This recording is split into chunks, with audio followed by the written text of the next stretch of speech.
A veces escuchamos relatos o vemos noticias que nos dejan pensando si todo eso es real o parte de una ficción. Luego nos damos cuenta de que es tan verdadero como esta historia que te voy a contar a continuación. Hola, mi nombre es Andrés y te doy la más grande bienvenida a mi canal Crimen, Misterio y Terror, donde te contaré historias y sucesos que han marcado al mundo. Pero antes te pido por favor que te inscribas en mi canal, que dejes tu like y que compartas mi contenido con todos tus amigos y familiares para poder continuar creando más contenido como el que te voy a mostrar a continuación. Muchas gracias. Ahora sí, vamos a nuestro video.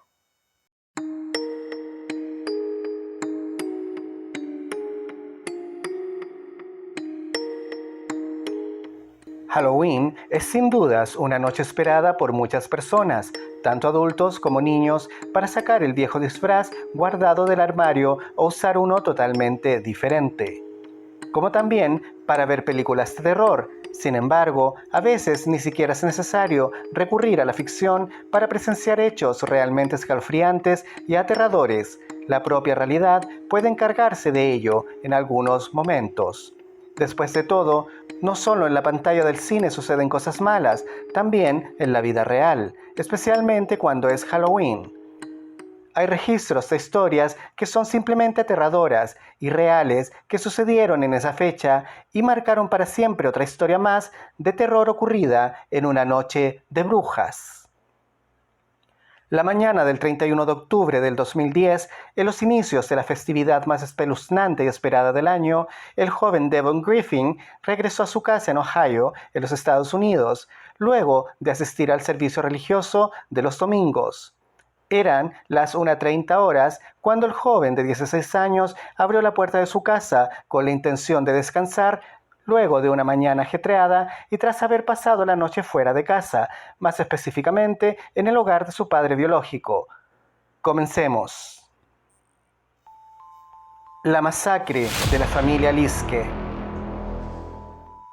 En una tranquila mañana de Halloween del 2010, 3 miembros de una misma familia fueron asesinados violentamente. Cuando encontraron los cuerpos, la escena era tan horrible, macabra e impactante que creyeron que se trataba de una aterradora broma de Halloween, tal como si fuera una grotesca escena de una película de terror. Cuando Devon Griffin llegó a su casa en Hicksville, descubrió a toda su familia brutalmente asesinada. En un principio creyó que se trataba de un truco o una simple broma de Halloween, pero la escena no era ninguna broma de la celebración.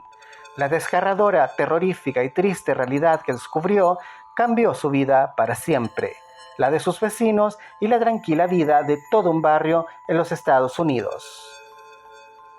El aterrador caso tuvo lugar en la comunidad Martin, en el norte del estado de Ohio. Allí, en una propiedad frente al lago Erie, vivía la familia Liske, compuesta por el padre de familia, William Liske, de 53 años, de sobrenombre Bill, quien era un veterano retirado de la Fuerza Aérea y que la mayor parte del tiempo acompañaba a su esposa en actividades al aire libre.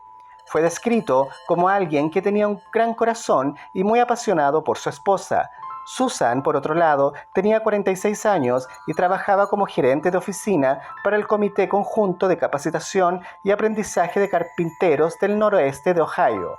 Disfrutaba mucho de la jardinería, acampar y cazar, y era descrita como una persona muy cariñosa con su familia y amigos. El hijo mayor de la familia, William Liske Jr., tenía 24 años y su apodo era BJ.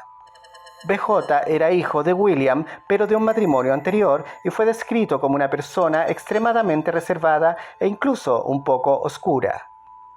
Tenía problemas de conducta y de relación con su madrastra y sus hermanastros.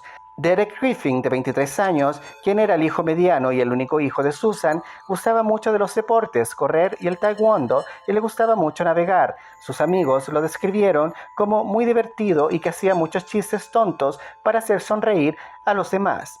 El último integrante de la familia era Devon Griffin, que al igual que Derek, era solo hijo de Susan. Tenía 16 años, cantaba en el coro de una iglesia comunitaria, pero lamentablemente no hay mucha información sobre él en registros ni en internet. El último fin de semana de octubre del 2010, Devon fue a pasar unos días a casa de su padre, recordando que era hijo de Susan de un matrimonio anterior, y regresó a casa el día 31 para cambiarse de ropa e ir a un ensayo del coro en la iglesia. Llegó alrededor de las 9:30 de la mañana y se topó con BJ, el hijo mayor de la familia, quien le preguntó a dónde iba y cuánto tiempo estaría afuera. Devon encontró extraño el comportamiento de su medio hermano, ya que parecía un poco eufórico, nervioso y muy diferente de lo normal. Devon solo se quedó en casa por 5 minutos y se fue a la iglesia, donde permaneció toda la mañana. Al regresar a casa, fue directo a su habitación a jugar videojuegos, hasta que, alrededor de la 1:30 horas, se dio cuenta de que la casa estaba muy silenciosa y decidió ir a la habitación de su madre para ver si ella estaba allí. Allí encontró a su madre y a su padrastro acostados, con la manta cubriéndoles la cabeza, pero con los pies descubiertos. Al principio pensó que estaban durmiendo, pero aún así era muy inusual, ya que su madre siempre se levantaba muy temprano. Al acercarse, notó que su almohada estaba llena de sangre y fue allí donde comenzó toda su pesadilla. Tan pronto como vio la escena, el joven pensó que era una broma, porque sus padres habían organizado una fiesta de Halloween el fin de semana y las macabras decoraciones aún estaban por toda la casa. Estuvo un rato mirándolos hasta que se dio cuenta de lo que realmente estaba pasando. Salió corriendo de la casa y rápidamente llamó a una tía de nombre Lori que vivía cerca. Ella fue al lugar para calmarlo y poder llamar a la policía. La policía llegó a la propiedad y descubrió los cuerpos de Bill y Susan tirados en su dormitorio, tal como había dicho Devon. Además de ellos, también encontraron el cuerpo del hermano mediano, Derek, dentro de su habitación, que incluso estaba cerrada por dentro. No había signos de lucha en la casa y la sospecha era que los habían asesinado mientras dormían. El examinador forense examinó la escena del crimen y descubrió que Bill había recibido 5 disparos en la cabeza, mientras que Susan recibió 3 disparos a quemarropa, ambos con una pistola calibre 22. Derek fue el único que no recibió disparos, pero sí lo golpearon hasta la muerte con un objeto contundente que luego se descubrió que era un martillo. Devon le dijo a la policía que sus padres tenían varias armas y que una de ellas podría haber sido utilizada en el crimen. Las armas fueron recolectadas para investigación, pero ninguna era calibre 22. La sospecha era que el asesino había arrojado el arma al costado detrás de la casa. Por esa razón se drenó el lago, pero no se encontró nada. En una entrevista con la policía, la tía de Devon, Lori, dijo que intentó llamar a casa varias veces desde las 7 de la mañana, después de que Derek, que trabajaba con ella, no apareciera. Ella fue a la propiedad y no encontró a nadie en la casa, solo notó que la camioneta de la familia no estaba allí. Lori también dijo a la policía que creía en la implicación de BJ, quien, según ella, tenía varios problemas con la ley y había amenazado ya varias veces antes a Susan durante peleas que tenían en su casa. La policía empezó a buscar a BJ, pero este ya había huido del lugar. Recibieron un aviso que lo habían visto parado cerca del metro y decidieron revisar las cámaras de seguridad cercanas. Con la información, lograron llegar a una cabaña que pertenecía a la familia de Bill, la cual estaba a 270 kilómetros de la casa donde vivían los Liske. Incluso habían estado allí con BJ el día anterior. En el lugar, la policía encontró una camioneta blanca que coincidía con la descripción del carro familiar y decidieron estar atentos. Al poco tiempo después, vieron a BJ salir al porche de la cabaña a fumar y fue ahí cuando consiguieron atraparlo. Fue llevado a una comisaría del condado de Carroll mientras se procesaban las pruebas, incluida una pistola calibre 22 encontrada en el camión. Allí, según sus declaraciones, BJ y Susan no se llevaban bien, por lo que él no aceptaba el matrimonio de su padre con otra mujer. Susan intentó colocar algunas reglas y poner límites a su hijastro, pero él no lo aceptó como una figura de autoridad. BJ también tenía antecedentes penales de arrestos en el 2002, cuando todavía tenía 16 años, como también los Liske llamaron a la policía más de una vez porque estaba amenazando a otros y a sí mismo. En 2004, BJ atacó a Susan durante una discusión, pero ella no denunció el incidente. 2 meses después, la atacó nuevamente y también le robó el auto, y esta vez ella presentó una denuncia por agresión. Más tarde, ese mismo año, BJ irrumpió en el baño mientras Susan se duchaba y trató de atacarla. Hubo una pelea general en la residencia y William incluso echó a su hijo de la casa. En el 2007, BJ ingresó en el hogar colectivo Sandansky para pacientes de salud mental, donde le diagnosticaron un trastorno esquizoafectivo de tipo bipolar. Como información, es un trastorno que se caracteriza por la presencia de síntomas de esquizofrenia como delirios y alucinaciones junto con episodios de euforia y depresión. Durante el tratamiento tuvieron que llamar a la policía al menos 3 veces debido a su comportamiento violento. William estaba muy preocupado por BJ, a pesar de decirle a algunos amigos que tenía miedo de lo que su hijo pudiera hacer. Lo cuidó e hizo todo lo posible para que pudiera continuar con el tratamiento, porque mejoró mucho cuando siguió sus instrucciones y también la medicación correcta. Sin embargo, el propio BJ dejó de tomar el medicamento al cabo de un tiempo porque creía que ya no lo necesitaba. Además de consumir alcohol y marihuana, lo que también empeoró aún más su estado. Cuando ocurrió el crimen, pasaba la mayor parte del tiempo en el lugar donde estaba internado, aunque su padre siempre lo llevaba a casa para pasar tiempo juntos. El 30 de octubre, los Liske organizaron una fiesta de Halloween a la que asistieron varios amigos y vecinos, incluido un viejo amigo de la familia llamado Mark Radel.